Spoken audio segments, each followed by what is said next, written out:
আকাশে এরোপ্লেন উঠতে দেখে অনেকের তাতে চড়ে দেখার ইচ্ছে হয়, কিন্তু যদি তোমার ইচ্ছে হয় এরোপ্লেন ওড়ানোর, তাহলে ভিডিওটা তোমার জন্যই। তুমিও যদি কখনো পাইলট হওয়ার কথা ভেবে থাকো, তাহলে তোমার মনেও এসব প্রশ্ন আসতে পারে যে কিভাবে পাইলট হওয়া যায়, পাইলট হওয়ার জন্য কেমন পড়াশোনা করতে হয়, বা তাতে কতই বা খরচ হয়। এই সব প্রশ্নের উত্তরই পেয়ে যাবে এই ভিডিওতে। আসল কথা হলো, দক্ষ পাইলট হওয়া এতটাও সহজ নয়। এর জন্য অনেক পরিশ্রম আর ডেডিকেশনের দরকার আছে। পাইলটও আবার অনেক প্রকারের হয়। কিছু হয় এয়ারফোর্স পাইলট, আবার কিছু কমার্শিয়াল পাইলট যারা এরোপ্লেন ওড়ায়। তবে এক জায়গা থেকে আরেক জায়গায় যাওয়ার জন্য সবার প্রসেস আবার আলাদা আলাদা হয়। তাহলে আজ আলোচনা করব কিভাবে একজন কমার্শিয়াল পাইলট হওয়া যায়। So let's get started. সবার আগে জেনে নিই একজন কমার্শিয়াল পাইলট হওয়ার জন্য কি কি যোগ্যতা থাকার দরকার আছে। 4টি স্টেপ বলবো, যেগুলো পরপর ফলো করলে একজন কমার্শিয়াল পাইলট হওয়া যাবে। প্রথমত, ফিজিক্স, কেমিস্ট্রি, ম্যাথ নিয়ে 12th পাস করতে হবে। আর 12th বা উচ্চ মাধ্যমিক কমপক্ষে 50% নম্বরের সঙ্গে পাস করতে হবে। তাছাড়া যদি ভারতেই পাইলট হতে হয়, তাহলে একজন ভারতীয় নাগরিক হওয়াও জরুরি। ফিজিক্যাল দিক দিয়ে উচ্চতা কমপক্ষে 5 ফিট ও দৃষ্টিশক্তিতে কোনো প্রকার ত্রুটি থাকলে চলবে না। এটা হলো প্রাথমিক রিকোয়ারমেন্ট। চলো এবার জেনে নিই পুরো ইনফরমেশন। সবার প্রথমে সায়েন্স নিয়ে 12th পাস করতে হবে, আর তাতে অবশ্যই ফিজিক্স, কেমিস্ট্রি, ম্যাথ থাকা দরকার।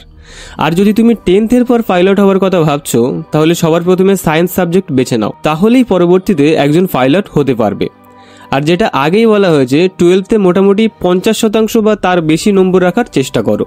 সব থেকে বেশি জরুরি সেটা হলো ইংরেজি ভাষার যতটা সম্ভব দক্ষতা বাড়াও। দ্বিতীয়ত, তাড়াতাড়ি এই ফিল্ডে আসতে হলে সবার আগে স্টুডেন্ট পাইলট লাইসেন্সের জন্য অ্যাপ্লাই করে দাও, যাকে আমরা সংক্ষেপে SPL বলে থাকি। এর জন্য DGCI অর্থাৎ director general of civil aviation, government of ইন্ডিয়ার আন্ডারে যে কলেজগুলো আছে তাতে অ্যাডমিশন নিয়ে নাও।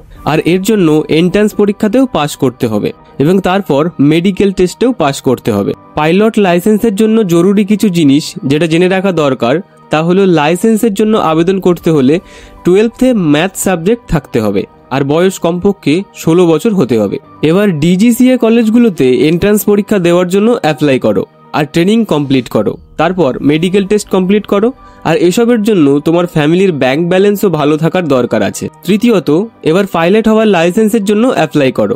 SPL পরীক্ষায় উত্তীর্ণ হওয়ার পর এবার তুমি প্রাইভেট পাইলট লাইসেন্সের জন্য আবেদন করতে পারো, যাকে সংক্ষেপে PPL বলা হয়। এই লাইসেন্সের জন্য তোমাকে আবার একটা পরীক্ষাতে এবং মেডিকেল টেস্টে উত্তীর্ণ হতে হবে। পাইলট হওয়ার জন্য SPL সার্টিফিকেটের পর PPL সার্টিফিকেটও থাকতে হবে। চতুর্থত, কমার্শিয়াল পাইলট লাইসেন্সের জন্য আবেদন করা যেতে পারে।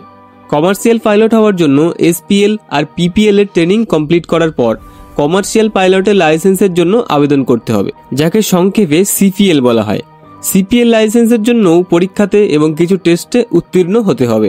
এই পরীক্ষাতে পাশ করার পরই একজন কমার্শিয়াল পাইলট হওয়া যায়। এটা তো গেল পাইলট হওয়ার জন্য কতটা স্ট্রাগল করতে হবে সেই কথা। এবার জেনে নিই পাইলট হতে গেলে কত টাকা তোমাকে খসাতে হতে পারে। পাইলট হওয়ার জন্য সব মিলিয়ে কমপক্ষে 30 থেকে 50 লক্ষ টাকার খরচ পড়তে পারে। আর এর কারণ হলো, কোনো ক্যান্ডিডেট ট্রেনিং এর সময় যতবার প্লেন ওড়াবে সেই হিসাবে এখানে খরচের পরিমাণও বেশি হবে।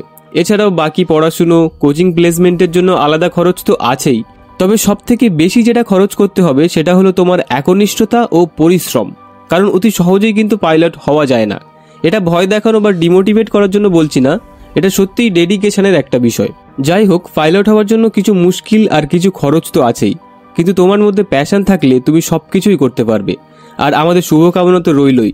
লাইক, কমেন্ট বা সাবস্ক্রাইবের কথা নাই বললাম, ওগুলো তো করেই দেবে। সব থেকে জরুরি হলো, যার সত্যিই এই ভিডিওটার প্রয়োজন আছে বা সত্যিই পাইলট হতে চায়, তাকে এই ভিডিওটা শেয়ার করতে ভুলো না।